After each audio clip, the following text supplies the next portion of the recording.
So Houston, we've got a problem. The Surgeon General for the United States have declared that we are in an epidemic of loneliness. An epidemic of loneliness. And to be honest, I'm not really surprised from things I've observed from people in my everyday life, from being in ministry, pastoring, counseling people, from things the Lord has dealt with me about, particularly about America. It is of absolutely no surprise. But the Surgeon General released a report, our epidemic of loneliness and isolation. I'm going to read the title one more time. Our epidemic of loneliness and isolation. That's pretty serious. So it's serious for several reasons. The Surgeon General points out how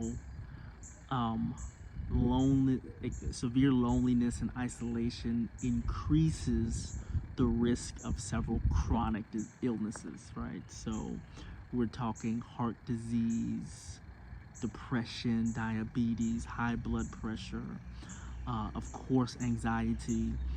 The report's pretty detailed, and it goes on to really describe the dangers, right? It almost sounds like, it's talking about smoking, right? The dangers of living a lonely, isolated life. Sometimes in the church, we really have a hubris about how things are.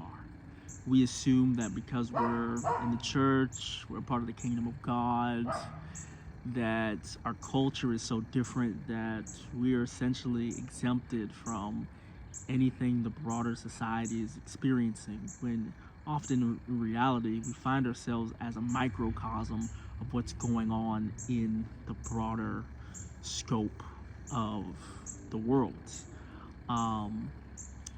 There was a survey done before the pandemic, and it noted how roughly 16% of Christians reported feeling lonely all the time, which was not statistically different than people outside of the church, right? So there is a problem that exists, right, broadly, and then we have that same problem, we have that same problem within the church, and so we need to deal with it. We need to deal with it. And I talked about in this series, I believe it's also compounded by our inability to communicate our emotions, our inability to process our emotions. So you have a lot of lonely people who have trouble processing their emotions, who furthermore don't have the ability to express the fact that they're lonely to one another, because they have trouble kind of,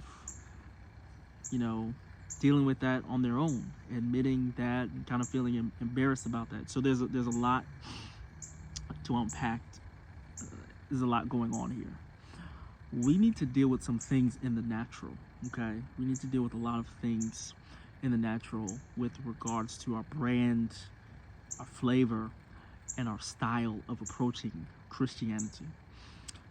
There are several issues with how we approach life and how we use God to justify that lifestyle. And no, I'm not talking about sin of any form, but I'm talking about using God to justify being emotionally unavailable, using God to justify being isolated, using God to justify dysfunctional habits, lifestyles, and customs, right?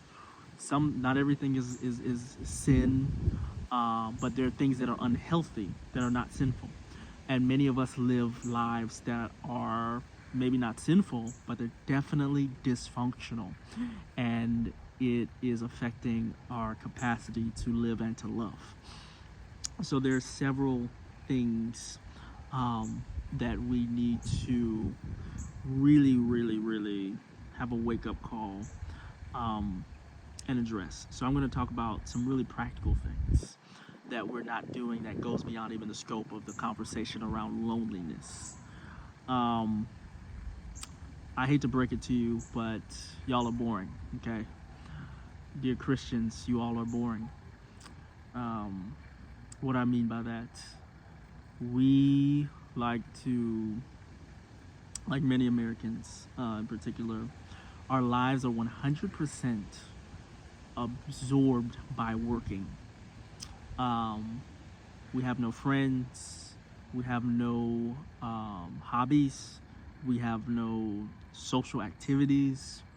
We do absolutely nothing besides work. Um, you wake up, you go to work, you go home and you commute, and that's really it. And we wonder why we're depressed. We wonder why we deal with anxiety, because the only form of reprieve from our extremely mundane lives with no friends or social support is scrolling on social media, right? So then our addiction to our smartphones further fuels our anxiety, further fuels our depression, further creates this false sense of connection with people, and fueling kind of this concept of us really not being connected to anyone at all. So if you don't get anything out of what I'm saying today, and you may disagree with several things that I say, that's okay. You need to have fun, okay? You need to have fun. I could, pull up a scripture for you, but I'm just going to talk to you. It's okay to have fun. It's important that you have fun. It's important that you have social interaction. It's important that you are not in bondage. Okay, I'm going to put it to you in these terms. Many of you, we go to the altar for things over and over. We're trying to get prayer for things that ultimately will only change with lifestyle changes, right? It's not a demon. It's not a spirit. You don't need an impartation. You need to have fun, okay? Sometimes we turn to vices that are unhealthy. We turn to vices that are unbiblical. We turn to actions and activities that draw us back into darkness instead of the light, because we are ultimately miserable. And the way that we approach life keeps us miserable, right? It may not be that you need someone to cast a demon out or someone to lay hands on you. It is likely that you need to go outside and breathe some fresh air every once in a while, right? It may be that maybe you need to take a vacation and rest. It may be that you need to go out with your friends and go to a movie, right? So here's the thing. When we come to Christ, before we come to Christ, many of us, we used whether drugs, sex, or whatever vice in order to regulate our nervous system. In other words, to keep that anxiety at bay. We did things to cause the stress, the weight, the pressures of life and living. We did things to alleviate those types of pressures. We got a release from doing those things. And then we come to Christ, surrender all of those things, but we're also surrendering what we've been using to manage our nervous system for our entire lives. And we let go of those things without replacement.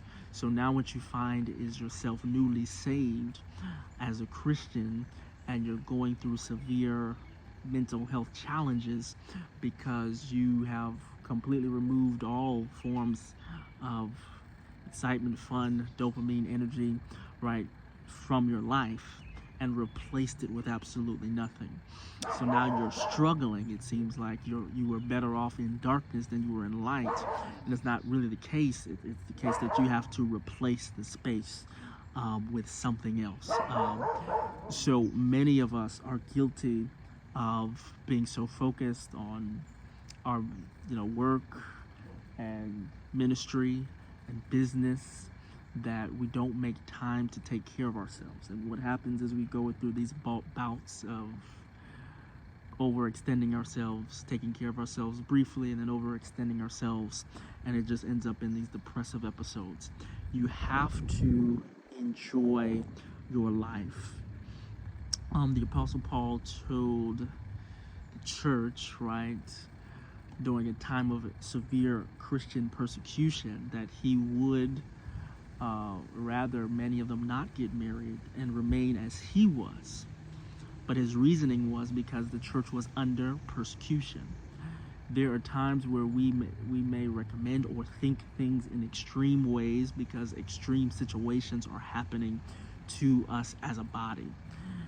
Right now, we are not, in the United States and in many countries, we're not under severe persecution. And I don't want to hear it because they won't, let you say what you want on YouTube or Facebook, or they get mad at you for saying something at work, right?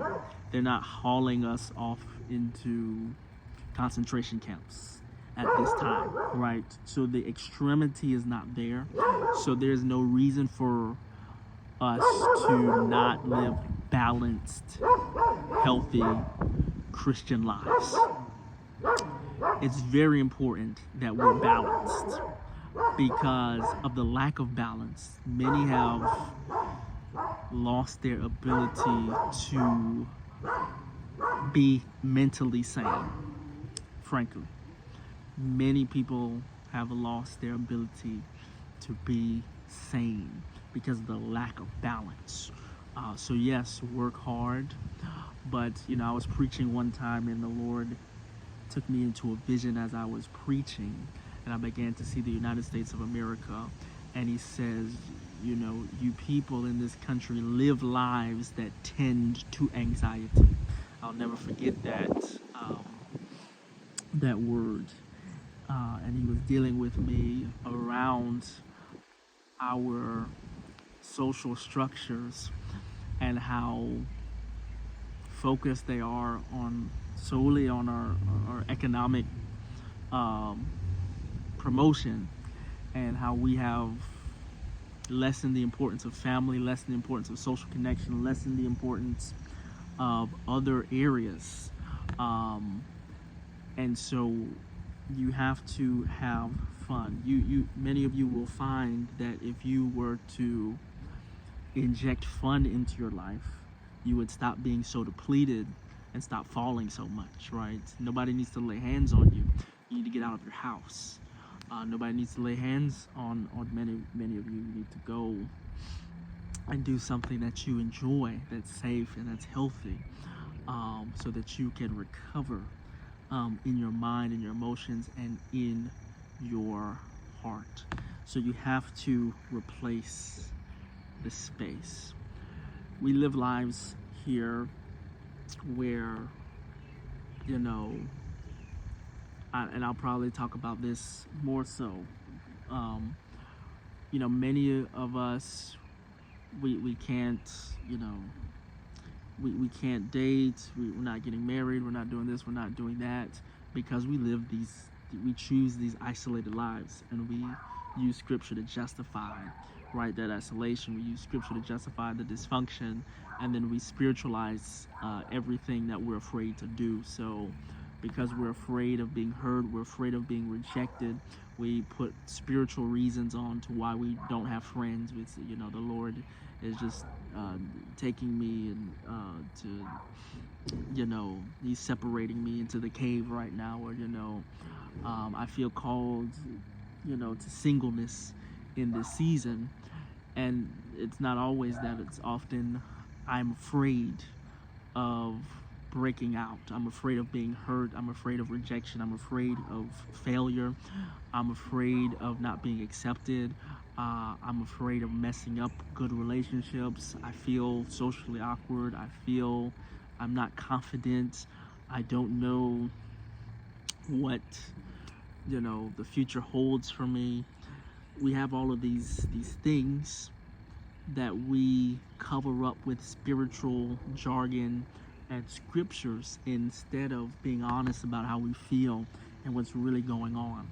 Wouldn't it be nice if you could turn to your brother and sister in a vulnerable moment and say, hey, the reason I'm not dating is because I was hurt before, or I'm afraid of being hurt.